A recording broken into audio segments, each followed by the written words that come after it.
معاشرتی مسئلہ ہے جس پر میں بے تحاشا مرتبہ آپ کے سامنے بات کر چکا ہوں. آج سورۃ الشورى کے اندر یہ مضمون آیا ہے, ٹھوک بجا کے بات کروں گا. بھائی میں ذرا جھٹکے سے الفاظ استعمال کرتا ہوں, اس لیے برا نہ محسوس کیجیے گا. بھائی مسئلہ کیا ہے؟ آیت پہلے سن لیں, آیت کا ترجمہ سن لیں, مسئلہ انشاءاللہ سب کو سمجھ میں آ جائے گا. مسئلہ کیا ہے سنیں ذرا, توجہ میری طرف. بھائی ادھر ادھر نہیں دیکھنا, کوئی دیر سے آئے کوئی جلدی آئے, توجہ آپ نے میری طرف رکھنی ہے. مسئلہ کیا ہے؟ للہ ملک السماوات والارض, ترجمہ کرتے جائیں ساتھ ساتھ. زمینوں اور آسمانوں کی بادشاہت کس کی ہے بھائی؟ اللہ کی. یخلق ما یشاء, جو چاہتا ہے پیدا کرتا ہے. یہب لمن یشاء اناسا, جس کو چاہتا ہے بیٹیاں دیتا ہے. وَيَهَبُ لِمَن يَشَاءُ الذُّكُورَ, جس کو چاہتا ہے بیٹے دے دیتا ہے. اَوْ يُزَوِّجُهُمْ ذُكْرَانًا وَإِنَاثًا, جس کو چاہتا ہے بیٹے اور بیٹیاں دونوں دے دیتا ہے. اَوْ يُزَوِّجُهُمْ ذُكْرَانًا وَإِنَاثًا وَيَجْعَلُ مَن يَشَاءُ عَقِيمًا, جس کو چاہتا ہے کچھ بھی نہیں دیتا. کسی کا قصور ہے؟ کیوں بھائی؟ کسی کا گھر بیٹی پیدا ہو جائے. بھائی اس کا جو میں شارٹ کلپ بنا کے آپ لوگوں کو بھیجوں گا, اپنے گھر کی خواتین کو ضرور سنوانا ہے. یہ جو وویلا مچاتی ہیں نا, ساسیں بن جاتی ہیں جو وویلا مچانا شروع کر دیتی ہیں, منڈا نہیں ہوندا پیا, منڈا نہیں ہوندا پیا, منڈا. بندہ پوچھے اس عورت سے, تو خدا ہے؟ تو خود عورت نہیں ہے؟ خود کیا ہے تو؟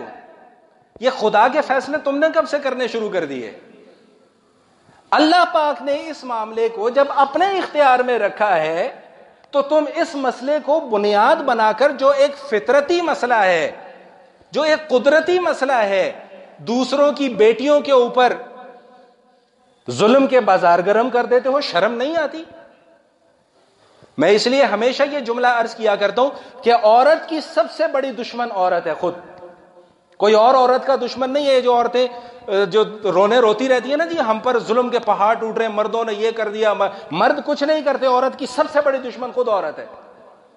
یہی عورت جب ساس بن جاتی ہے, یہی عورت جب نند بن جاتی ہے, یہی عورت جب دیورانی بن جاتی ہے, یہی عورت جب جٹھانی بن جاتی ہے, یہی عورت جب بھابھی بن جاتی ہے, ان کے کردار ہی بدل جاتے, ان کے مزاج ہی بدل جاتے. اللہ کہہ رہے ہیں کہ میں بیٹے دیتا ہوں, اللہ کہہ رہے ہیں میں بیٹیاں دیتا ہوں. تم اللہ کی تقسیم پر اعتراض کرتے ہو, کسی اور پر اعتراض نہیں کرتے. میں نے شاید پہلے بھی کسی موقع پر یہ واقعہ عرض کیا تھا, کیونکہ میری اپنی الحمدللہ بیٹیاں اور مجھے فخر ہے.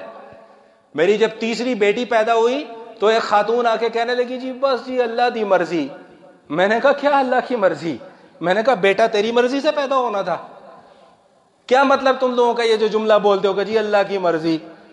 اللہ نعوذ باللہ ہمیں دکھ دینے کے لیے رہ گیا, صرف اللہ تکلیفیں دینے کے لیے رہ گیا. خوشی تمہاری مرضیوں سے آتی ہے بھائی, خوشی بھی اللہ کی مرضی سے آتی ہے, دکھ بھی اللہ کی مرضی سے آتا ہے. بیٹا بھی اللہ کی مرضی سے آتا ہے, اللہ کے حکم سے آتا ہے. بیٹی بھی اللہ کی مرضی سے, اللہ کے حکم سے آتی ہے. کسی نہ مرد کا اس کے اوپر کوئی اختیار ہے, نہ کسی عورت کا اس کے اوپر کوئی اختیار ہے. نہ کوئی مرد اس معاملے میں قصوروار ہے, نہ کوئی عورت اس معاملے میں قصوروار ہے. بھائی 4-5 منٹ 6 منٹ 10 منٹ اوپر ہو جائے تو اس کے لیے پیشگی معذرت. بات سمجھ میں آ رہی؟ تو کیا اللہ تعالیٰ فرما رہے ہیں, بھائی میں بیٹے دے رہا ہوں, میں بیٹیاں دے رہا ہوں, میں جس کو چاہوں کچھ بھی نہ دوں. تم کون ہوتے ہو اعتراض کرنے والے؟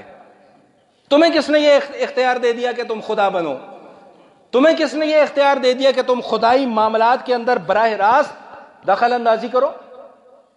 ہمارے حضرت, ان کے پاس ایک صاحب آتے تھے, تو ان کی شادی کو بہت عرصہ گزر گیا, ان کے یہاں اولاد کوئی نہیں تھی. تو بیوی اکثر گلا کرتی تھی کہ جی اولاد نہیں ہوتی, کیا کریں کیا کریں کیا کریں, اولاد نہیں ہوتی. تو انہوں نے کہا دیکھو, کتنے پیارے انداز میں سمجھایا. انہوں نے کہا دیکھو بھائی, اولاد کے متعلق اللہ تعالیٰ کے 4 فیصلے ہیں. یا تو بیٹے دے گا, یا بیٹیاں دے گا, یا دونوں دے گا, یا کچھ بھی نہیں دے گا. تو فرمانے لگے کہ بھائی تم اپنے آپ کو اور مجھے اس چوتھی قسم میں شمار کر لو کہ اللہ نے ہمارے متعلق یہ فیصلہ کر لیا کہ میں نے کچھ نہیں دینا. میں اس کے اوپر بات کرنا چاہوں تو ابھی اور بھی مزید بات کر سکتا ہوں, لیکن وقت بہت کم رہ گیا ہے. تو لیکن بہرحال خلاصہ کلام صرف اور صرف اتنا ہے، گزارش مجھے یہ کرنی ہے کہ خود بھی اس بات کو سمجھیں، اپنے گھر والوں کو بھی اس بات کو سمجھائیں کہ بھائی اولاد کا اختیار نہ میرے پاس ہے نہ تیرے پاس ہے، اولاد کا اختیار سب بولیں بھائی صرف اور صرف کس کے پاس ہے؟ اللہ کے پاس۔